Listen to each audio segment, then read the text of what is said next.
Dans cette vidéo, nous allons voir le require.js. C'est une librairie qui permet de faire de l'AMD, donc c'est de la Synchronous Model Definition. Donc vous avez la définition qui est ici. Ça permet, si je généralise, là, donc si je simplifie la chose, c'est de pouvoir charger des bouts de code de JavaScript, donc des différentes librairies ou vos propres codes JavaScript, et de les importer, donc de les charger quand vous en avez besoin, donc de vraiment les charger un à un et aussi, ces bouts d'éléments-là, donc, peuvent être aussi, ils peuvent charger aussi même leur propre dépendance. Donc, les bouts de code que vous allez créer vont devenir comme autosuffisants à eux-mêmes. Donc, autrement dit, ils vont pouvoir travailler avec toute leur dépendance, avec tout le bout de code.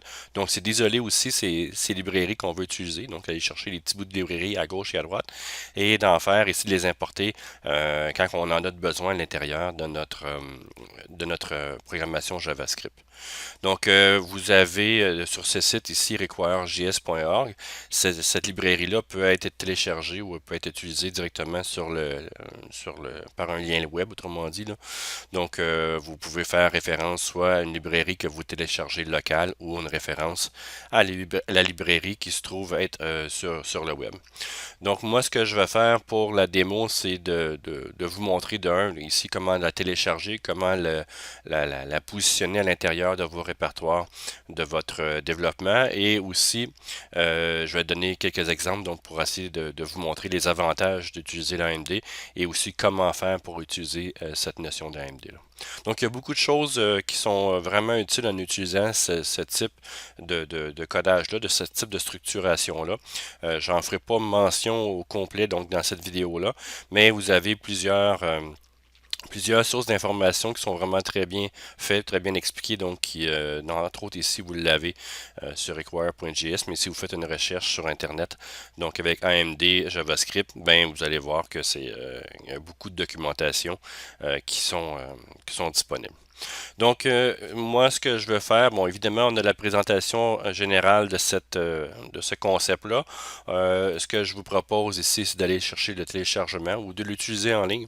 Donc, vous avez accès au lien. Moi, je vais utiliser le code ici qui est minimisé, donc qui est vraiment compact, qui est difficile à lire pour nous, en tout cas pour l'être humain, mais qui, pour la machine ici, est vraiment plus compact, donc prend moins de place euh, en mémoire. Et vous avez aussi le code que j'appelle aéré ici, qui contient des commentaires, donc qui est pas mal plus lisible, facilement lisible pour l'être humain. Donc, beaucoup de choses, beaucoup d'informations là-dessus, mais ce que je vais faire ici, c'est d'utiliser le code minimisé. Et pour faire la démo, ce que je vais utiliser aussi, c'est un éditeur de code et je vais utiliser excusez-moi, Visual Studio Code que je vais utiliser. Donc, on peut déjà voir que j'ai une préconception de mon site que je veux faire. Donc, j'ai téléchargé à l'intérieur du répertoire Require la librairie, donc require.js, et ça ressemble à ceci. Donc, quand je vous parle de la version compacte, ben, vous avez accès à cette notion-là. Donc, c'est difficile à lire, donc on peut voir que, bon, on reconnaît certains mots, mais la structure, la manière, la syntaxe, comment elle est affichée pour nous, l'être humain, c'est difficile à lire, mais côté ordinateur, il n'y a aucun problème pour cette partie-là. Donc, j'ai pris la version minimisée là-dessus. Donc, je ne vais pas aller changer des éléments à l'intérieur. Je ne vais pas essayer de comprendre non plus ce qu'il y en est là. Je vais l'utiliser d'une autre manière. Donc, c'est la manière normale, si je peux dire. J'ai un autre fichier qui a été mis à les répertoires racines qui s'appelle index.html, donc dans lequel je vais mettre mon code HTML à l'intérieur. Donc, on peut déjà commencer avec l'élément. Donc, je peux faire un point d'exclamation à l'intérieur de Visual Studio Code et ici faire une tabulation. J'ai déjà la première partie du document qui est créé. Donc, j'ai doctype HTML, donc il me dit que je suis en HTML5. Je pourrais marquer ici que je vais utiliser la langue francophone. J'ai les caractères en UTF-8, donc qui permet d'avoir les accents et le mode étendu, si on veut, des caractères. Et bon, on a plusieurs éléments ici. J'ai même le document, donc je peux marquer des mots require, par exemple, donc pour titre. Donc, je peux sauvegarder mon information de base et j'ai ma page qui se trouve à être à cet endroit-là, donc rien de très très spécial. Donc ici, j'ai mon information, donc ici il me dit que deleted, donc ça c'est l'ancien. Voilà. Donc j'ai l'information qui est là et pour utiliser du JavaScript, bien évidemment, il y a plusieurs manières de le faire. Donc soit que vous utilisez votre JavaScript en utilisant les balises JavaScript à un certain endroit, donc à l'intérieur de votre page ici web, soit que vous incluez votre script à l'intérieur de votre site, donc de votre fichier index, donc le fichier de base. Ça peut aller pour certains scripts assez rapides, mais vous allez voir que ça peut devenir pas mal plus complexe quand on veut par la suite extraire ce bout de script-là ou de le réutiliser ailleurs. Donc, c'est pas la meilleure chose à faire dans certains cas pour créer des sites rapidement ou juste quelques petites configurations JavaScript. C'est intéressant à être utilisé, mais sans plus. Donc, l'autre élément aussi qu'on peut faire, c'est d'utiliser nous-mêmes un fichier. Donc, je devrais avoir ici en principe un nouveau, comment dire, ici un nouveau répertoire. Donc, que je pourrais rajouter. Donc, ici un nouveau répertoire et je pourrais rajouter ici JS. Donc, pour dire que c'est mes répertoires où est-ce que je vais mettre mon JavaScript à l'intérieur. Donc, je peux utiliser cette notion-là et mettre tous mes JavaScript qui sont là. Et ici, à l'intérieur de l'HTML, ben, ce que je devrais faire à l'intérieur de ça, soit dans la tête, soit dans le body, donc ce que je peux le mettre à plusieurs endroits, mais je devrais faire une référence à cet élément-là. Donc, je devrais dire ici, oups, pas fermer le body ici, mais je vais mettre script, comme ça. Et dans la notion du script, ben, je vais marquer ici la source absolument qu'on met. Et je vais aller chercher la source, par exemple, qui va être dans JS. Et si j'avais un fichier, par exemple, mes outils ou quelque chose du genre que je veux utiliser .js, ben, je pourrais mettre la source de cette manière-là. Donc, évidemment, entre, entre guillemets. Et je pourrais aller chercher les outils qui sont mes modules, autrement dit mon code qui est à l'extérieur de mon site. Donc, je pourrais aller chercher cette information-là. Le problème avec ceci, ben pour une seule bibliothèque, c'est quand même pas très compliqué.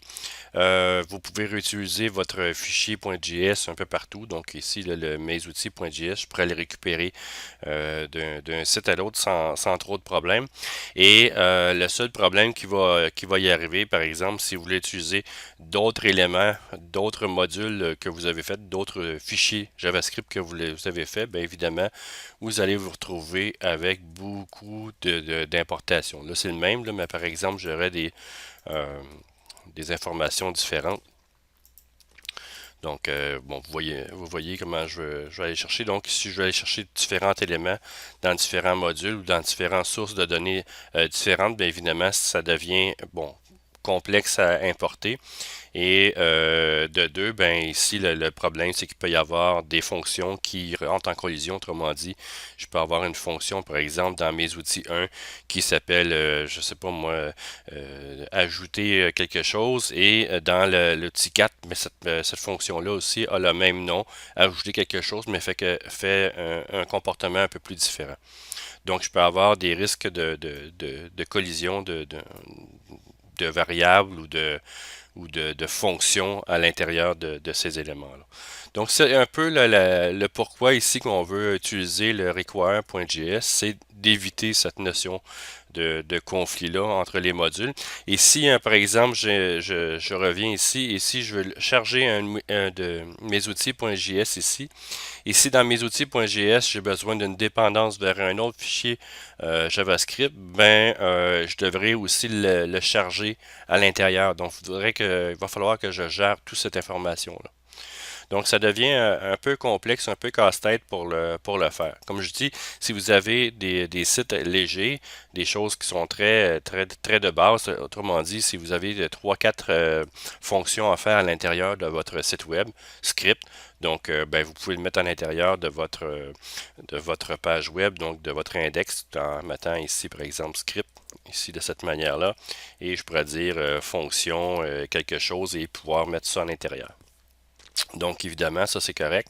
Si vous avez qu'un seul fichier source que vous voulez utiliser, par exemple les outils associés à un certain site web, bien évidemment, vous devrez aller faire une référence de cette manière-là. Ça se fait aussi. Mais si vous voulez utiliser défaire votre code en plusieurs librairies, donc en plusieurs éléments de texte, donc à plusieurs librairies JavaScript. Bien évidemment, si vous utilisez require.js, ça peut vous aider grandement. Donc, ce que je vais faire ici, dans ce cas-là, c'est de commencer. Donc, on va déjà commencer ici à faire l'import de la librairie require. Donc pour ce faire, ben c'est un peu la même manière qu'on fait de base. C'est la seule chose qu'on fait comme un peu comme d'habitude. Donc c'est d'aller chercher ici la source de mon require. Donc j'ai pas le choix pour partir. Donc je vais avoir qu'un seul import de ce type-là pour utiliser la librairie. Et par la suite, je n'utiliserai plus cette information-là, en tout cas pas dans le HTML. Donc, la première chose que je dois faire, c'est de définir où se trouve mon fichier require.js.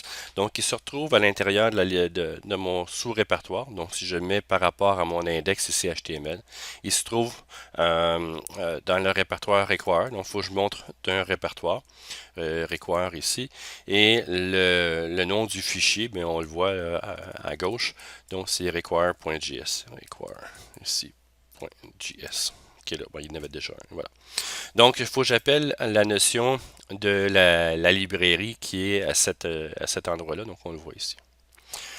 La deuxième élément que je dois faire, ou à l'intérieur de cette notion-là, ce que je dois faire ici, là, il y a un petit tag à aller rajouter. Ça s'appelle le data main. Donc, c'est le nom du tag que je dois rajouter. Et dans le data main, autrement dit, c'est d'aller chercher le fichier de configuration de require. Donc, on va se créer un fichier de configuration pour ça. Donc, dans le data main qui est ici, je vais dire que je vais mettre un fichier de config qui va se retrouver à l'intérieur de JS ici, donc de mon répertoire JS, et je vais l'appeler tout simplement config. Donc, dans cet endroit-là, vous pouvez marquer config.js si vous voulez. Donc, rajouter l'extension ou par défaut, moi je vais mettre juste js.config. Ça veut dire que ben, s'il n'y a pas d'extension, ben, rajoute-le automatiquement. Donc, le js.config là, devrait le retrouver. Je pense que ça fonctionne aussi pour le .js ici. Il n'y aura pas de problème pour aller à cet endroit-là. Donc, j'ai un fichier de config que je devrais créer et le fichier de config, ben, il va aller ici. Donc, je vais faire clic droit, nouveau fichier. Et dans le nouveau fichier ici, je vais l'appeler config. Et là, j'ai pas le choix de mettre le .js, là, JavaScript, qui est là. Et voilà. Donc, j'ai mon nouveau fichier de config qui se trouve être là. Donc, je vais sauvegarder une fois de temps en temps. Donc, sauvegarder tout. Et on va aller voir déjà dans le site web comment ça fonctionne. Donc, j'ai ma page ici qui est chargée. Si je fais F12 pour aller voir qu'est-ce qu'il y a à l'intérieur, ben pas grand-chose de spécial. Donc, j'ai mon index qui est là. Je semble pas avoir d'erreur, rien. Donc, tout semble bien aller. Donc, j'ai mes éléments qui se trouvent être ici. Donc, on a fait la première partie de la configuration. Donc, la configuration de base, si on veut, dans l'index qui est ici. Et ce qu'on va faire pour la suite, c'est d'aller chercher, de commencer à faire la configuration dans le fichier config. Donc, pour ce faire ici, pour ce fichier config-là, ben, on devra aller chercher un élément. Donc, d'aller chercher le require.js.config. On va lui dire que c'est un fichier de configuration. Donc, require.js.config, config ici, qui est là. Et à l'intérieur de ce fichier de configuration-là, ben, je vais y rajouter plusieurs paramètres. Donc, par exemple, le premier paramètre, c'est une liste de paramètres. Je vais l'ouvrir avec les éléments, quoique j'aurais dû le faire un peu séparément. Voilà. Et on va fermer tout de suite les éléments pour ne pas les oublier. Donc, le premier élément qu'il faut que je fasse ici, c'est de nommer la base de l'URL où se trouvent tous mes fichiers de script. Donc, je vais remettre ici, dans ce cas-là, ma base URL. Donc, c'est le nom du paramètre que je dois rentrer. Évidemment, 2 points. Et je vais mettre le nom du répertoire. Donc, ici, tout va se faire à partir de tous les scripts que je vais mettre vont se retrouver à l'intérieur du sous-répertoire. Ici, JS. Et à l'intérieur de ça, comme c'est une liste de paramètres que je vais faire un virgule ici. Et je vais aller chercher les paths. Donc, autrement dit, c'est tous les chemins d'accès pour ces outils-là. Et ça va se faire par rapport à ce répertoire-là. Donc, autrement dit, j'ai pas besoin de mettre dans les paths JS, barre oblique, le nom, et ainsi de suite. Donc, ça va me permettre de réutiliser l'information, ici la variable de base URL, et dans les paths que je vais rajouter. Donc, c'est une liste de chemins que je dois mettre aussi à l'intérieur de ça. Et je vais dire, par exemple, que je vais aller chercher une telle information à tel endroit. Donc, dans ce cas ici, je vais mettre, bon, mon fichier de config est là. Pour l'instant, j'ai absolument rien. Donc, j'ai pas de fichier JavaScript qui se trouve être à l'intérieur de ça.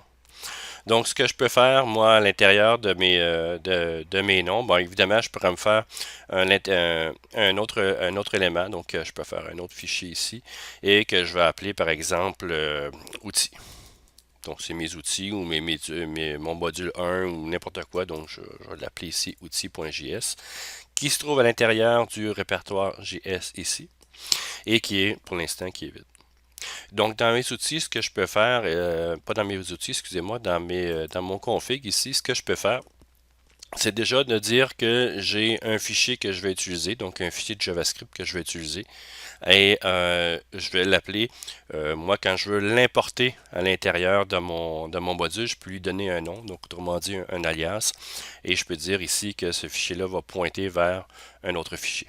Donc autrement dit, je peux dire que je veux utiliser le nom, mettons, outil, pour le fichier, donc la source, donc le nom que l'élément va porter, donc autrement dit, le nom lorsque le module ici, outil, va être chargé, donc le fichier JavaScript ici qui va être chargé, ça va être outil, mais aussi je peux laisser, bon évidemment ça je n'ai pas le choix de le faire, c'est le nom, donc le nom sans l'extension, donc il connaît déjà, il sait déjà que je vais importer seulement des JavaScript à l'intérieur, donc je n'ai pas besoin de mettre .js, vous pouvez le rajouter, mais de base ici c'est ça.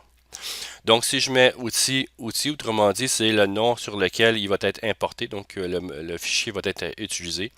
Et si on veut faire un peu différent, par exemple, on a des conflits parce que je peux avoir plusieurs fichiers outils.js ou quelque chose de genre. Là, c'est sûr que dans le même répertoire, ça serait un peu différent. Là, il faudrait que je le fasse d'une autre manière, mais vous pourriez avoir plusieurs fois le même nom. Donc, je pourrais dire que dans ce cas-là, ici, je pourrais l'appeler mes outils, par exemple. On va le mettre avec mes outils. Donc, autrement dit, c'est l'alias qui va être utilisé pour charger le fichier outil. Donc, ça, c'est la première chose que je peux faire. Donc, j'ai un premier fichier de configuration très simple. Donc, la base où est-ce que se trouvent tous mes fichiers JavaScript. Et à partir de cette base-là, ben, moi, si j'ai pas mis d'autres sous-répertoires, ben, évidemment, il va chercher l'outil ici qui est outil.js qui est là. Donc, je vais sauvegarder le tout pour être bien sûr que je ne perde rien. Je pourrais même grossir aussi dans certains cas pour l'affichage. Et donc, dans l'index ici qui est là, ben, on peut aller voir qu'est-ce qu'il y en est. Si je fais F5, aucune erreur, tout se charge. Bon, tout est correct pour cet élément-là. Donc, je peux même faire rafraîchir ici et j'ai aucun problème. Donc, si on continue là, dans cet ordre d'idées-là, ben si je fais une récapitulation, ben évidemment, j'ai ma source require.js qui va chercher et mon fichier de configuration, tout simplement à l'intérieur. Ce que je vais faire ici dans mon premier élément, c'est de rajouter des éléments à l'intérieur de mon outil. Donc, pour ajouter des fonctionnalités à l'intérieur de ça, il faut que j'utilise la commande define. Donc, autrement dit, je vais définir des fonctions à l'intérieur. Donc, je vais utiliser define. Donc, ici, j'ai define ici qui est là, qui me permet de passer, dans cette partie-là, pour la première partie, la première fois que je vais le faire, que je vais faire la démo, je ne rajouterai pas des dépendances, mais ça serait ici que je devrais rajouter des dépendances. Je vais le faire un peu plus tard, mais pour l'instant, je vais garder la chose la plus simple possible. Donc, dans cet endroit-là, ce que je vais faire là-dedans, donc, c'est de définir define. Il n'y a aucune dépendance qui va être faite. Et dans ce cas-là, je vais faire fonction. Donc, function ici, c'est une fonction ni plus ni moins anonyme qui va être utilisée. Et je vais juste sortir cette notion-là ici. Et je me donne jamais, donc voilà, que je vais utiliser et je vais fermer tout de suite mes éléments pour rien oublier. Donc j'ai un define, j'ai une fonction qui est là Et dans cette fonction-là, ce que je devrais définir à l'intérieur, c'est une série de méthodes. Donc, c'est une variable qui est de type liste qui va être une liste de méthodes. Donc, je peux faire ici var, par exemple, mes méthodes ou n'importe quoi. Donc, je peux rajouter. Donc, c'est le nom de la variable que je veux. Et ceci va être égal à une liste d'éléments que je veux mettre à l'intérieur. Donc, cette liste-là, c'est une liste de fonctions que je veux mettre à l'intérieur de mes outils qui sont ici. Donc, je pourrais mettre à l'intérieur de cette méthode-là une fonction que je vais appeler alerte. Donc, faire une alerte MSG, par exemple, donc alerte message. Et je mets un deux points et je donne une fonction anonyme pour aller chercher cet élément-là.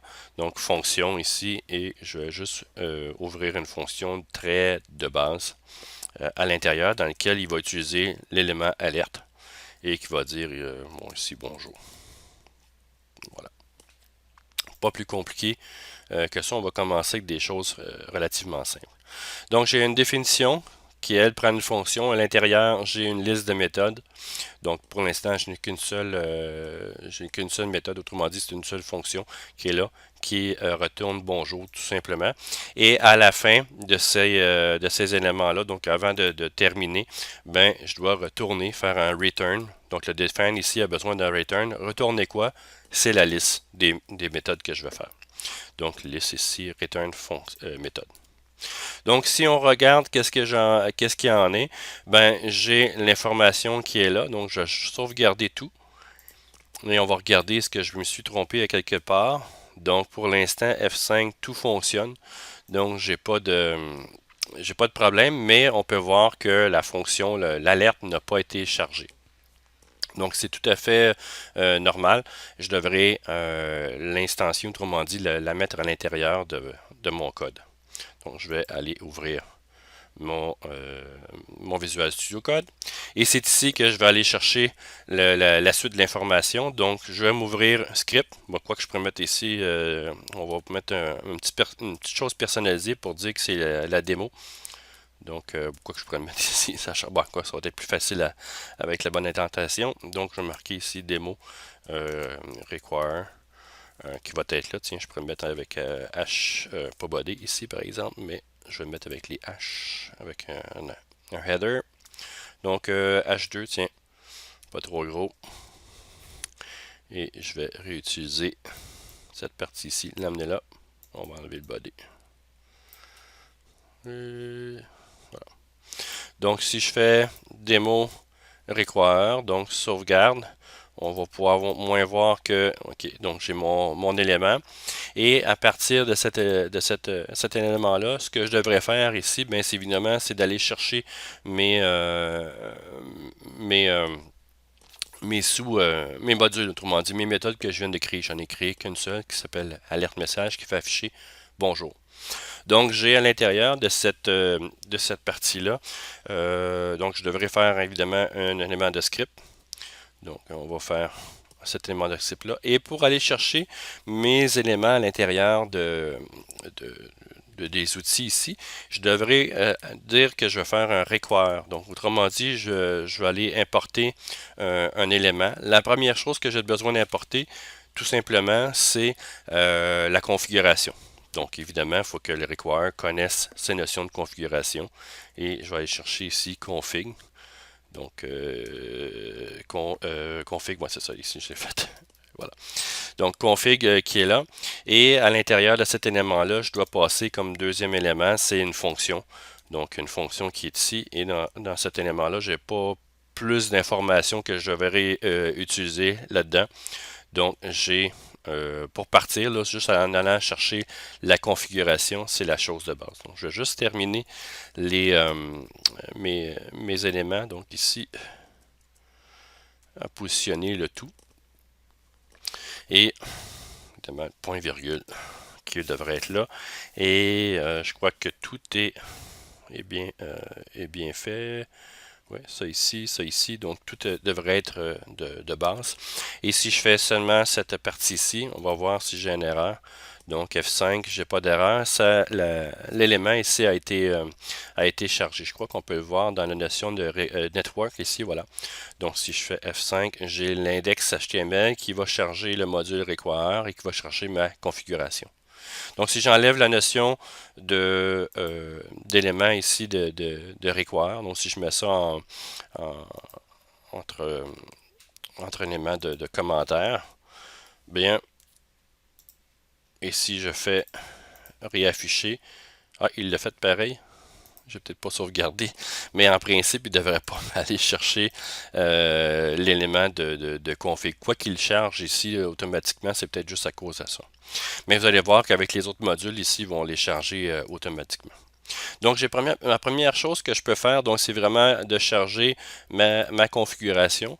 Et là-dedans, à l'intérieur, une fois que ma configuration a été chargée, donc autrement dit, où est-ce que tous mes éléments, où est-ce que je sais, où est-ce que le logiciel sait où est-ce que se trouvent mes éléments. Donc ici, j'ai un outil, là, donc un élément outil JS qui va être là, donc qui va être réutilisé. Et une fois que c'est fait, ben, je peux faire un deuxième require ici pour aller chercher mon module en question. Donc, le module en question ici, à l'intérieur de ça, c'est d'aller chercher à peu près la même manière que le config, sauf que je devrais utiliser le nom que j'y ai donné, autrement dit son alias. Dans l'alias, on regarde dans la configuration que j'ai fait, j'ai mis un alias mes outils qui pointe sur le fichier outils.js. J'aurais pu marquer aussi MO, mettre un alias que vous voulez, aucun problème, tant que vous respectez vos choix ici. Donc, dans l'index que je vais avoir besoin de faire, c'est d'aller chercher ici mes outils qui se trouvent à être là. Donc, évidemment, il faut que je mette ça en format texte. Donc, c'est l'alias qui va chercher et l'alias va pointer sur le fichier. À l'intérieur de ça, évidemment, comme on le voit avec l'autre, une fonction. Donc, tout simplement. Et dans la fonction, je devrais mettre un nom sur lequel je veux utiliser cette notion-là. Donc, c'est comme un autre alias par-dessus. Donc, dans le cas où est-ce que j'aurais mis, j'aurais utilisé outil, ça aurait été pas si pire dans la configuration. Donc, outil ici, outil là. Mais je peux encore une fois mettre un autre nom d'élément. Je peux marquer mes outils ou je peux marquer MO. Je peux marquer un autre élément d'alias qui va être là. Donc, par exemple, si je mets mes outils, je pense qu'il devrait fonctionner ici, mes outils ici pour le nom. Mais tout ce que j'ai à faire à l'intérieur de cet élément-là, bien évidemment, ça va être dans la fonction. Je devrais ouvrir le bon élément. Donc, ici, je vais ouvrir les accolades. Donc, on va remettre les choses au bon endroit tout de suite. Oups. Donc ici, on va replacer l'information. Je sais qu'il y a je peux le demander au logiciel de reclasser automatiquement, là, mais je le fais là, de base manuellement. Donc ici, ce que je devrais faire, bien, ça va être mes outils, point. Et là, je peux aller chercher l'information que je veux. Donc, ça sera ici, excusez-moi. Donc, MSG que je vais aller chercher comme information. Donc, si je fais CTRL S ici, si je ne me suis pas trompé, je devrais avoir accès à Bonjour, qui est là. Donc, il est allé chercher mon élément quand il en a eu besoin. Donc, il a chargé ma librairie lorsqu'il en avait besoin, donc dans ce cas ici. Donc, si je reviens dans mon code, j'ai mes outils. J'aurais pu mettre quelque chose, par exemple MOS, mettons, pour mes outils. Et ici, évidemment, il faut que je sois constant. Donc ici, je vais mettre mes os.alerte message. Alerte MSG provient de outils ici. Donc c'est comme ça que ça fonctionne. Donc si je fais sauvegarder tout, je devrais en principe être capable de le faire fonctionner. Donc j'ai bonjour. Si je veux rajouter des passages d'arguments, c'est pas plus compliqué. Donc une fois qu'on connaît cette partie-là, ben, dans mes outils ici, rien ne m'empêche de dire alerte message. Le nom que je veux faire, c'est TXT que je veux passer. Donc c'est l'information. Et au lieu de dire bonjour ici, ben, je peux marquer TXT que je veux faire afficher. Donc il me manquait un point virgule ici, voilà. Et je peux le passer l'élément d'argument. Donc autrement dit, alerte MSG. Que je vais aller chercher à l'intermédiaire qui va être là et je vais lui dire, dans ce cas ici, ça va être allô. tout simplement. Donc si je reviens ici, F5, j'ai Allo qui est passé. Donc, on a ce module-là et je peux en faire autant que je veux. Donc, autrement dit, je peux faire plusieurs éléments à l'intérieur de mon outil. Autrement dit, ce que je peux rajouter, c'est de mettre à l'intérieur de ça une autre méthode, par exemple. Je peux faire, mettons, alerte. Alerte, mettons, elle est déjà faite, par exemple, déjà fait. Alerte déjà fait qui est là. Et là-dedans, il manque une virgule, évidemment. Donc, ici, je vais mettre alerte. Non, ici, virgule. Voilà. Donc, je vais avoir alerte déjà fait. Je vais faire une fonction qui ne prend rien comme paramètre parce que mon alerte est déjà fait. Et tout ce que je vais avoir à faire ici, ça va être alerte. Et je vais dire, par exemple, déjà fait. Donc, il va être ici. Donc ça, c'est un autre élément donc, que je peux rajouter. Et comme ça se retrouve dans la liste des méthodes, c'est retourné ici à la fin. Donc, je peux les réutiliser. Donc, tout simplement, là-dedans, je peux faire MOS, donc point et alerte. Déjà fait, il ne faut pas que je me trompe de la manière que je l'ai écrit. Donc, déjà fait. Et avec ceci, j'ai juste à passer ceci, donc il n'y a pas rien d'autre à mettre et je vais chercher une deuxième fonction à l'intérieur. Donc si je reviens ici, F5, j'ai Allo et déjà fait. Donc je peux aller chercher cette notion-là pour le require.js. Donc tout simplement, ces deux éléments-là sont faits. Si on veut en faire un autre module, bien évidemment, je devrais, par exemple, je veux rajouter une autre boîte à outils que j'utilise, qui n'est pas à l'intérieur de ces outils-là parce que X, Y raison, je ne l'ai pas. Bien, ce que je peux faire ici, c'est de faire une autre boîte, un autre fichier JavaScript, donc nouveau fichier, et je vais l'appeler ici outil 2.js.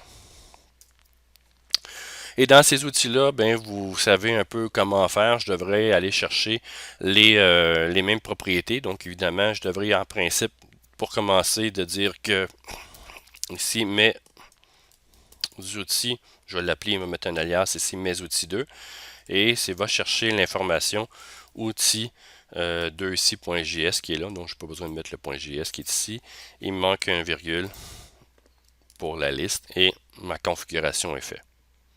Donc, si on regarde à l'intérieur de mon élément, si je fais F5, il fait Allo, et bon, je vais enlever l'autre. Et il n'y a pas chargé encore outil 2.js. Je ne l'ai pas appelé, je n'ai pas fait un require pour aller chercher cette notion-là. Donc, évidemment, si je veux utiliser cet outil-là à l'intérieur de mon index ici.html, ce que je devrais faire, ben, c'est de dire que je vais avoir, par exemple, je vais utiliser mes outils 2. Et dans l'élément ici, je devrais rajouter MOS2 par exemple, c'est l'autre alias que je vais faire, et d'aller chercher les fonctionnalités. Donc l'ordre ici a de l'importance, c'est le premier, il va avec ce premier nom-là qui va aller le chapeauter, autrement dit, qui va être utilisé, et ce nom-là ici va être avec ce nom-là qui va être là. Donc pour l'instant, j'ai pas rien dans mes outils 2, donc je peux aller chercher les méthodes et je peux aller chercher l'élément qui est là. Donc, ce qui est intéressant, si je fais, mettons, la méthode ici, alerte déjà fait, ben, vu que c'est dans un autre, on va dire, namespace, si je peux dire, au lieu de faire déjà fait, je vais faire déjà fait 2. Donc, je peux avoir deux fois le nom de la même fonction et il ne devrait pas y avoir de problème. Donc, je vais utiliser alerte, mais déjà fait. Donc, autrement dit, je vais utiliser ici MOS2 point alerte déjà fait et j'ai aucun argument à passer à l'intérieur et donc lui il va savoir que je vais chercher le module que j'ai importé et il va aller chercher ce qu'il y a à l'intérieur. Donc il ne devrait pas avoir de conflit là-dedans. Je vais sauvegarder et si je ne me suis pas trompé, on va le voir. Donc F5, Oups, j'ai un problème ici de mes outils 2. Donc ici, je vais aller voir dans la console. Oui, il manque le require. Ici, un petit problème. Mes outils 2, on va aller voir qu'est-ce qui se passe. Donc, require ici mes outils 2. Donc, ça devrait être correct. Dans la configuration ici, mes outils 2, c'est outils 2. Est-ce que je l'avais sauvegardé? Outil 2 ici, qui est là. Et dans le bon sous-répertoire. Donc, j'ai mes outils qui est ici. Et define function. Donc, var méthode. Déjà fait. Ça se peut que ça soit à cause de ça. Là. Je vais aller voir la manière que je l'ai fait. Et il semblerait avoir un problème ici, là. Donc, on va aller voir ici, c'est vraiment pas très très gros. Donc, le fichier n'a pas trouvé. Donc, mes outils 2.js. OK, ça se peut que l'outil n'a pas été trouvé. Donc, il n'a pas été capable d'aller chercher l'information du fichier. Donc, JavaScript, mes outils, virgule, mes outils 2. OK, ici. Donc, c'est là que j'ai fait une erreur. Et voilà. Donc, désolé. Je crois que ça va arranger le problème. Voilà. Donc, ici, allo et déjà fait 2. Donc, il a fait vraiment la différence entre les deux. Et vous venez de voir mon erreur, donc à ne pas faire quand vous faites des choses comme ça. Donc, on a cette notion-là. Moi, ce que je vais faire, par exemple, ici, je ne veux pas utiliser l'outil mes outils 2 directement à l'intérieur de mon script ici. J'aimerais que ce soit mes outils qui se chargent de charger mes outils 2. Donc, on peut le faire sans problème. Donc, il y a une débandance qui va se faire. Et je vais juste défaire ce que j'ai ici. Et voilà. Donc, je vais charger mes outils et c'est mes outils qui va charger mes outils 2. Autrement dit, il va y avoir une dépendance qui va aller chercher. Donc, lui-même va s'occuper de charger ses dépendances. Et tout ce que j'ai à faire ici dans les dépendances, c'est aussi simple que le requirer ou presque. Je dois ouvrir l'élément pour dire je vais avoir mes outils 2 qui est là. Et donc, bon, il ne faut pas oublier non plus le format texte. Et dans les fonctions, bien évidemment, je vais dire, par exemple, ça va être outil 2 que je vais aller chercher. Donc, ça peut être de ce genre-là. Et à l'intérieur de mes outils, donc, qui est ici, il va me manquer un point virgule, mais une virgule. Et dans les méthodes que je vais avoir là-dedans, ben, j'ai encore cette notion-là, j'ai déjà fait. Et je pourrais même aller chercher dans une méthode ici, au lieu de faire déjà fait, je vais me créer une méthode qui fait ajouter. Donc, je vais créer une méthode ajout bonjour. Donc, tiens, je vais faire quelque chose du genre. Et dans l'ajout bonjour, bien évidemment, ça va me prendre une fonction. Je vais marquer, tiens, je vais avoir, je vais passer le TXT, donc l'élément que je vais avoir. Donc, peut-être le nom, peut-être le nom de la personne, nom personne, qui va être à l'intérieur. Et dans cette notion-là, de cette nom de personne-là, ben, je devrais avoir, là j'ai un peu trop de notions d'accolade. Je vais en enlever une. Donc ici, je vais avoir, qu'est-ce que je vais faire? Ben, je vais faire par exemple une alerte. Donc j'utilise alerte parce que ça va super bien. J'aurais pu utiliser aussi console.log, mais pour la démo, alerte et je vais marquer l'élément qui va être là. Donc ça veut dire ici prénom. Comment je l'ai fait? Nom personne. Donc nom personne plus un espace. Tiens, non, je vais faire tiens, bonjour, le nom de la personne. Donc une concaténation. Bonjour. Ici, plus non personne, tout simplement, c'est ce qui va être utilisé. Donc ici, j'ai fait mes outils 2 qui a ses propres méthodes. J'ai les mêmes noms, ça ne change rien. La portée de la variable, elle fonctionne super bien pareil. Et dans les outils, vu que j'ai marqué une dépendance ici que j'ai appelé outil 2, mais rien ne m'empêche ici de faire dans l'alerte qui est là, ben, au lieu de faire alerte de cette manière-là dans la fonction, ben, qu'est-ce que je vais rentrer ici? Ça va être dans le TXT, autrement dit, que je vais recevoir, je vais m'attendre à faire un nom. Dans le nom, ben, je vais pouvoir utiliser aussi deux points. Comment je l'ai nommé? J'y vais de manière, donc, ajout bonjour. Donc, ici, ajout bonjour. Et je vais passer en paramètre le texte qui est là. Voilà. Donc, à l'ajout bonjour ici, comme il y a une dépendance, lui, il va aller chercher sa dépendance qu'il a besoin. Une fois que sa dépendance est là, il va pouvoir l'utiliser. Donc, et moi, j'ai même pas besoin de me soucier. Est-ce qu'il y a des dépendances à mes outils? C'est mes outils qui est autonome, qui va chercher ces dépendances-là. Et au lieu de faire alerte message ici, allô, je vais y passer Martin. Et il devrait dire en principe bonjour Martin si je me suis pas trompé, donc avec cette notion-là. Donc, ça arrive des fois que je fais des fautes. Donc, F5, bonjour Martin, donc qui est allé chercher sa dépendance directement. Donc ça, c'est pour les notions du require, la base. Donc pour travailler avec, ça va relativement bien. Comme vous voyez, ça va super bien. Même je pourrais dire, ça va super bien pour définir nos éléments. Il faut juste y penser d'avance. Donc de faire le bon fichier de configuration. Donc de ne pas oublier qu'il y a des alias aussi là-dedans. Vous avez vos sous-fichiers, si on veut, de code JavaScript qui sont là et vous avez des méthodes que vous pouvez mettre à l'intérieur de ça. Vous pouvez faire aussi des objets, retourner un paquet d'affaires à l'intérieur. Donc ça, c'est vraiment la base que je vous ai montré. Et vous pouvez même, à l'intérieur de require.js, si vous voulez utiliser jQuery comme un AMD, donc vous pouvez le faire. Donc utiliser, par exemple, avec jQuery ici, vous avez un exemple. Donc, soit que vous pointez vers la variable, pas la variable, mais vers le code source jQuery, ou soit vous téléchargez la librairie localement et vous faites un pointeur dessus. Donc, tout ce que vous avez à faire, c'est de définir la librairie jQuery avec fonction $, ici, donc pour pouvoir utiliser le même format que jQuery. Et une fois que ça c'est fait, ben vous pouvez faire require config par exemple à l'intérieur. Donc vous définissez votre jQuery qui est là et vous pouvez utiliser require après ça à l'intérieur de votre code jQuery à l'intérieur. Donc je ne sais pas s'il va l'indiquer à l'intérieur. Voyez, voilà. Donc, require.js, jQuery, la fonction, et là, vous pouvez commencer à utiliser votre jQuery, mais en mode AMD. Donc, vous pouvez le faire avec plusieurs librairies Bootstrap, vous pouvez faire ça avec plusieurs éléments. Donc, c'est possible de le faire. Donc, tout simplement, je vous incite fortement à aller voir ce site-là pour pouvoir le faire. Et il y a beaucoup d'éléments qui vont l'utiliser, entre autres Dojo.